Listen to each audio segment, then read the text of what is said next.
Aging is often seen as a slow decline, a fading of youth, strength, and purpose. In a world that glorifies productivity and achievement, growing older can feel like a loss rather than a transformation. Wrinkles begin to appear, energy fades, and the familiar roles that once defined us start to slip away. Many people fear this transition, dreading the loneliness, regrets, and physical limitations that may come with it. But what if aging is not an end, but an awakening? What if the passing years are not stealing from us, but instead offering something far more valuable? In Buddhism, the concept of impermanence teaches us that change is the natural flow of life. Nothing remains the same forever, not our bodies, not our circumstances, not even our thoughts. While many struggle against the inevitable changes of aging, Buddhist wisdom shows us another path: acceptance, presence, and gratitude. By embracing impermanence rather than resisting it, we can unlock a deeper sense of peace and fulfillment in our later years. This journey is not about holding on to what was, but about discovering the beauty of what is. In this article, we will explore how Buddhist philosophy can help us navigate the challenges of aging with wisdom and grace. We will uncover the hidden gifts of growing older, from finding peace in the present moment to redefining our sense of purpose beyond productivity. Through powerful stories and timeless teachings, we will see that the best years of life are not behind us. They are right here, waiting for us to awaken to them. What are your thoughts on aging? Do you see it as a challenge or an opportunity for growth? Share your perspective in the comments below. We'd love to hear from you. Embracing impermanence, the truth of time passing. In our youth, time feels limitless. We chase dreams, set ambitious goals, and live with the belief that we have all the time in the world. But as the years pass, we begin to see the truth. Time is fleeting. The reflection in the mirror changes. Loved ones grow older, and we start to question, have I done enough? Have I truly lived? The awareness of time's impermanence can bring anxiety, regret, or even fear. Yet, Buddhist philosophy teaches that clinging to the past or fearing the future is the very source of suffering.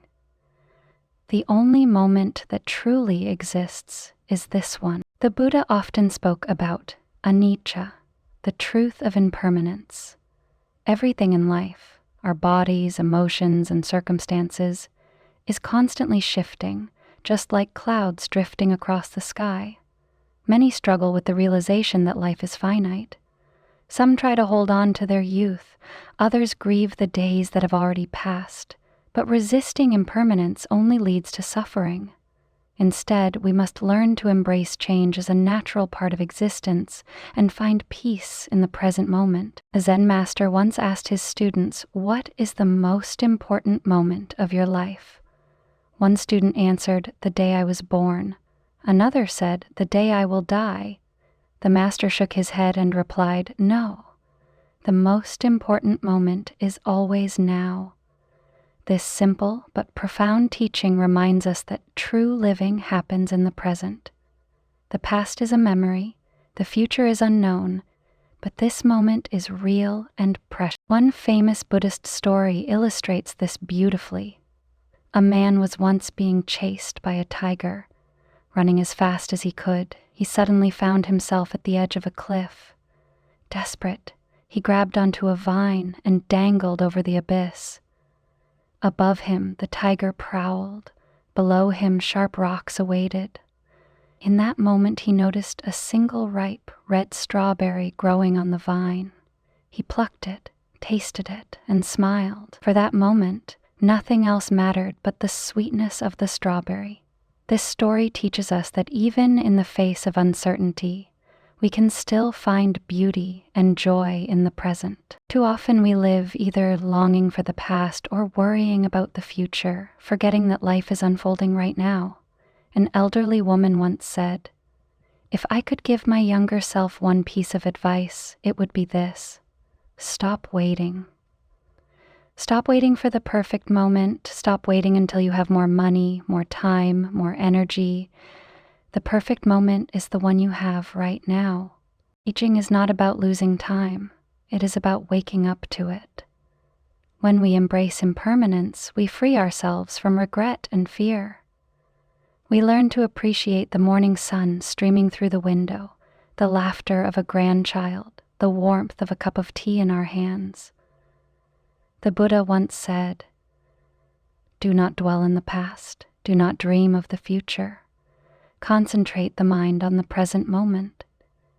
If we can truly do this, then every moment, no matter how many years have passed, becomes a gift. Accepting physical changes with grace. One of the greatest struggles of aging is coming to terms with the changes in our bodies. In our younger years, we move with ease, running up the stairs without a second thought, lifting heavy bags effortlessly, dancing late into the night without feeling the weight of time. But as the years pass, we begin to notice the small changes. Our joints are stiffer in the morning, our energy does not last as long, and our memory sometimes falters. These shifts can be frustrating, even disheartening. Many people mourn what they once could do, feeling as if they are losing an essential part of themselves. But what if we could look at this transformation differently? Instead of resisting the changes in our bodies, what if we embraced them as part of a natural journey, one that brings not only limitations but also newfound strengths? Consider the life of a tree. When it is young, its branches are flexible, bending effortlessly with the wind. But as it grows older, it becomes more grounded. Its roots deepen, its presence becomes more profound. Though it no longer sways as easily, it stands strong, offering shade, stability, and wisdom to the world around it. Does the tree lament that it can no longer dance in the wind as it once did? Or does it simply stand, wise and steady? A well-known story from Japanese tradition illustrates this wisdom beautifully. There was once an old samurai who, in his youth, was known for his incredible speed and precision. With a single strike, he could defeat any opponent, but as he aged, his body slowed. His hands, once as steady as stone, began to tremble. One day a young warrior challenged him, mocking his age. The old samurai did not react with anger. Instead, he picked up his sword and held it gently. When the young warrior attacked fiercely, the old master stepped aside just enough, barely moving, yet never allowing a single strike to land. The young warrior grew tired, exhausted by his own aggression. When the battle ended, he stood in awe. The old samurai smiled and said, "Strength is not in force, but in wisdom." The body fades, but mastery remains. This is the shift we must embrace. Our bodies will change, but our wisdom, our presence, and our spirit remain powerful beyond measure. A great Buddhist monk once said, "The body is like a guest house. Every morning, a new visitor arrives. Sometimes pain, sometimes fatigue, sometimes energy. Welcome them all, for they are only passing through." Rather than seeing physical changes as betrayals, we can see them as reminders of a life well lived. The aching knees that once carried us through countless journeys, the wrinkled hands that have held those we love, the slower steps that allow us to finally notice the beauty we once rushed past. All of these are symbols of experience, not loss. We may no longer run as fast, but we can move with greater awareness. A former marathon runner might find peace in the gentle flow of Tai Chi. A musician who once played rapid melodies might now find beauty in slower, more soulful notes. Strength does not disappear, it transforms. There is a Zen saying, "Do not regret growing older. It is a privilege denied to many." If we shift our perspective, we may see that aging is not about losing, it is about evolving. Finding connection in unexpected places. As we age, our social circles often begin to shrink. Friends move away, loved ones pass on, and the once lively gatherings grow quieter. The home that was once filled with conversation and laughter may now feel too silent, too still. Loneliness can creep in like an unwelcome guest, settling into our hearts and making us feel disconnected from the world.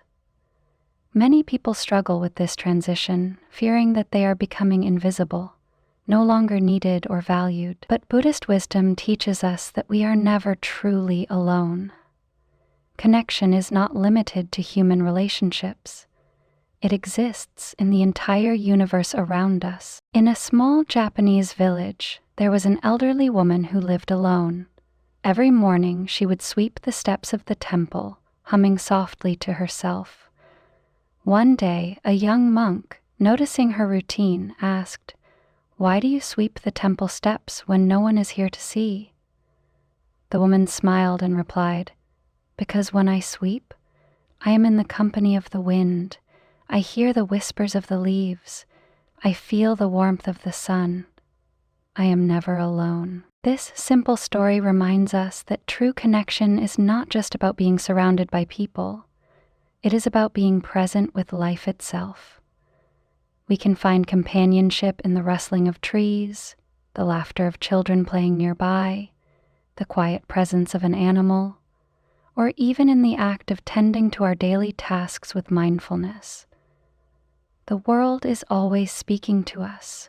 We just have to listen. There was once an elderly man named Thomas, who, after losing his wife, found himself sitting alone in his house day after day. The silence was unbearable. He felt as though life had lost its color. One afternoon, as he sat on his porch, a stray cat wandered up to him. At first he shooed it away, but the next day it returned, and the day after that. Slowly, Thomas began leaving food for it. He started talking to it, even though he knew it couldn't answer. Over time, he realized something. He no longer felt so alone.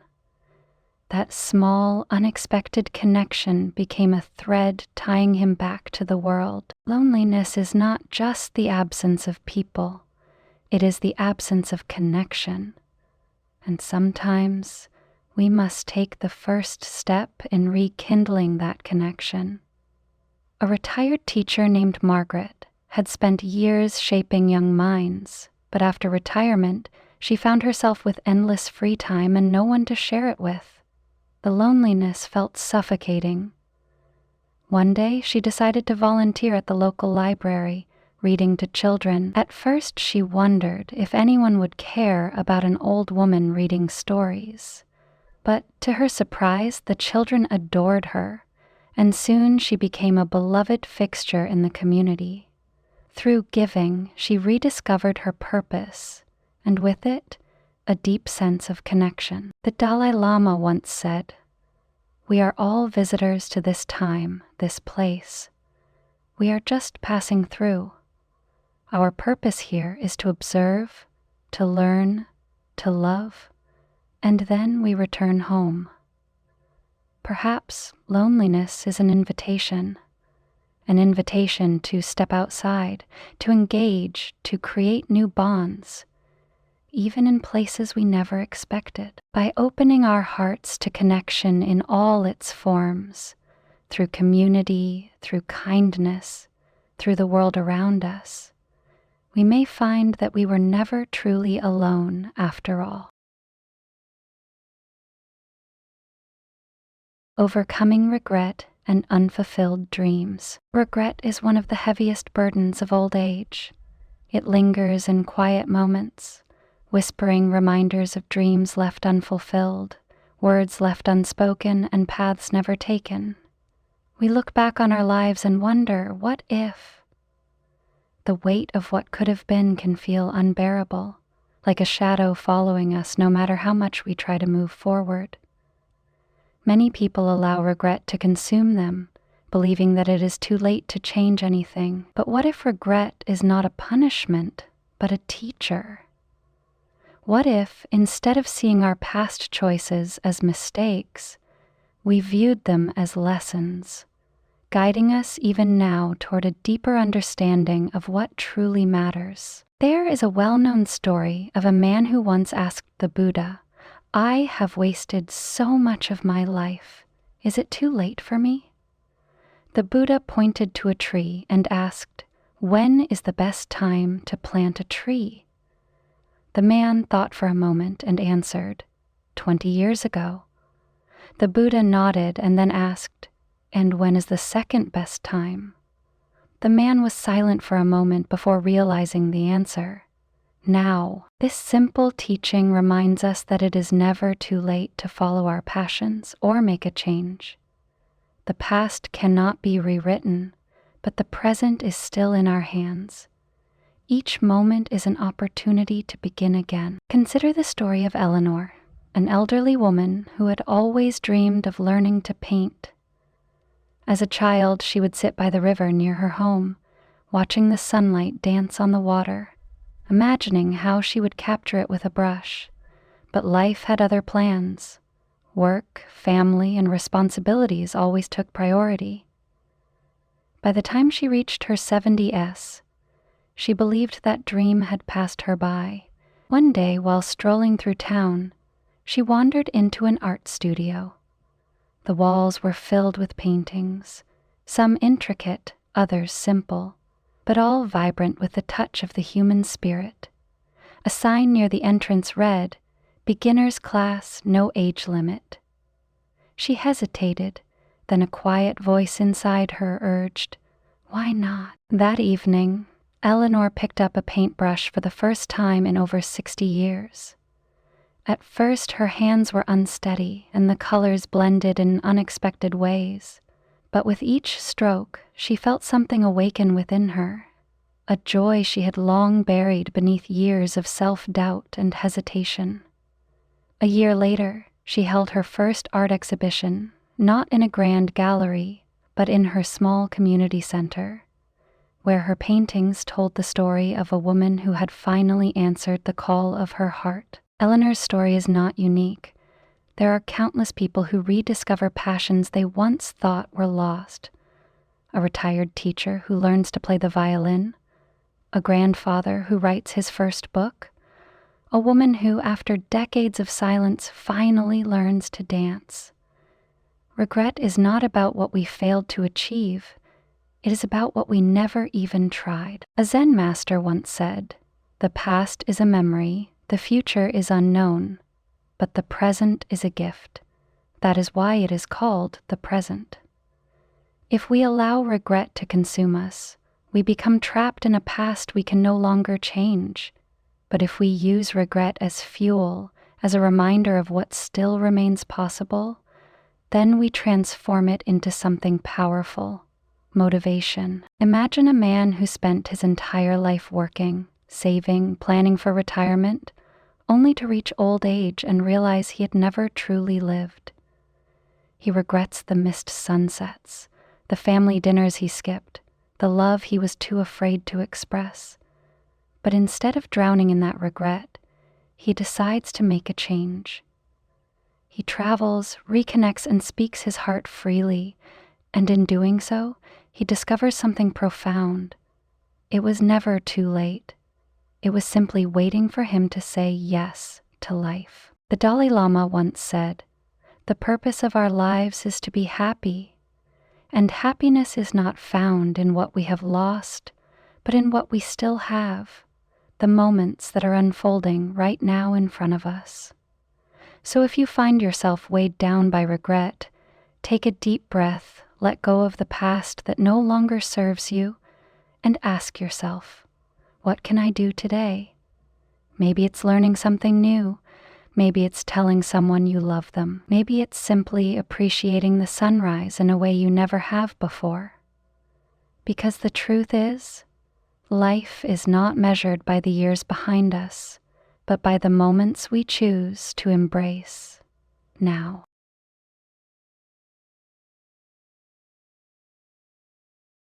Finding purpose beyond productivity. In the modern world, our sense of worth is often tied to productivity. For decades, we are conditioned to believe that our value comes from what we accomplish, the degrees we earn, the promotions we secure, the goals we check off our lists. We wear busyness like a badge of honor, measuring our days by how much we get done. But then comes retirement. The emails stop, the calendar clears, the daily routine that once defined us fades, and suddenly, we are left with a question that many of us never truly prepared for. Who am I when I am no longer useful? A retired professor once confided in a Buddhist monk, "I feel useless. My career defined me, and now I have no purpose." The monk smiled gently and asked, "Do you still breathe?" The professor nodded, slightly confused. "Then your purpose," the monk said, "is to be here, fully and deeply." This simple exchange holds a truth that many of us overlook. Purpose is not about what we do. It is about how we exist. There was once an elderly woman named May who had spent her life as a renowned tailor. For years she stitched elegant garments for others, her hands moving with precision, her work admired by many. But when arthritis stiffened her fingers, sewing became painful and she could no longer continue her craft. She fell into despair, feeling as though she had lost her place in the world. One day, a young girl from her neighborhood visited her, holding a torn dress in her hands. "Can you fix this?" she asked. May hesitated, then gently guided the girl's hands, teaching her how to thread a needle, how to mend fabric with patience and care. In that moment, something shifted within her. She realized that even if she could no longer sew for herself, she could still pass on her knowledge. And so, May began teaching young women the art of tailoring, not for money, not for recognition, but simply to share what she knew. Her hands had changed, but her purpose had not vanished. It had transformed. Buddhist philosophy teaches that our purpose is not tied to external achievements, but to the way we engage with life, whether it is mentoring the younger generation, painting, gardening, storytelling, or simply offering a listening ear. Our presence itself is enough. The Japanese concept of ikigai, which roughly translates to reason for being, suggests that a fulfilling life is not about relentless achievement, but about aligning our actions with what brings us joy and connection. George, a retired lawyer, struggled with this transition. He missed the intellectual engagement, the structure, and the sense of importance that his job had given him. One day, while waiting for his wife at the grocery store, he struck up a conversation with a teenage boy struggling with his college application essays. Without thinking, George offered to help. That small moment turned into a weekly ritual, guiding young students through their fears and aspirations. He no longer wore a suit, no longer stood in a courtroom, but he had never felt more alive. Purpose, he realized, was not in the title he held. It was in the moments he showed up for others. The Buddha once said, "Your work is to discover your world, and then, with all your heart, give yourself to it." Discovering our purpose does not mean returning to the workforce or finding a new title to cling to. It means recognizing that we still have something to offer.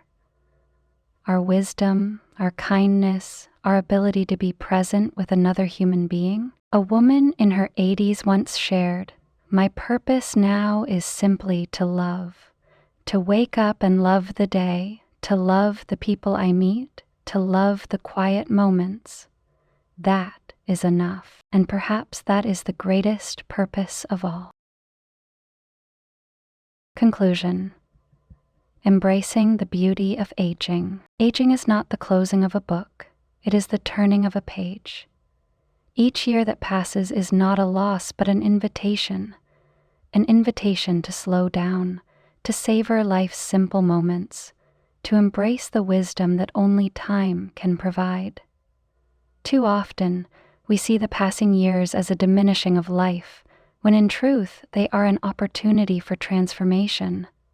The wrinkles on our skin are not signs of decay but marks of experience. The slowing of our steps does not mean we are falling behind. It simply allows us to see the world more clearly. Buddhist wisdom teaches us that the past is a memory, the future is unknown, but this moment is real and it is enough. By embracing impermanence, accepting the changes in our bodies, finding connection in unexpected places, and letting go of regret, we free ourselves from suffering. Our purpose does not fade with time. It evolves, transforming into new ways of giving, sharing, and being present. True fulfillment comes not from what we achieve, but from how deeply we experience life itself. So as you move forward on this journey, remember, you are not fading. You are transforming. You are not losing. You are awakening. The best years of your life are not behind you. They are here, in this moment, waiting for you to fully embrace them. What are your thoughts on aging? How has your perspective changed over time? We'd love to hear from you. Share your experiences in the comments below and join our growing community. Let's walk this path together, celebrating every step with wisdom, peace, and gratitude.